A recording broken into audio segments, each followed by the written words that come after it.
A major accident took place in Tenkhang in Dibrugarh district as speeding truck crashed into 3 shops. Well, the incident happened on the road that connected Tiniali Tea Estate to Bamunbari. Thankfully, nobody was injured as nobody was present at the shops during the incident, which led to several people experiencing a narrow escape. Meanwhile, goods worth over a lakh rupees in the truck have been damaged in the incident.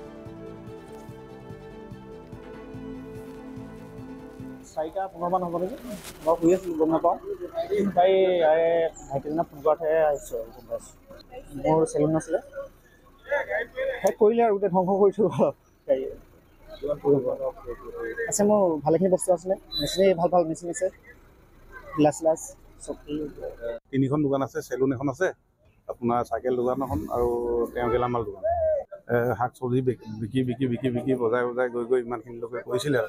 সেইকাৰণে আমাৰো বেয়া লাগিছে মানে হালমাই তিনিআলি জ্যোতিমেশ্বৰ বোলো আছিলে দোকান বহুত ডাঙৰ দোকান আছিলে ইয়াত তাৰপিছত আৰু ইয়াত দোকান বোলো মুঠতে 3খন আছিলে 3খন দোকানৰ ভিতৰত বোলো এখন আছিলে বোলো চেলুন বোলো এখন আছিলে বোলো চাইকেলৰ দোকান আৰু এখন আছিলে গেলামালৰ দোকান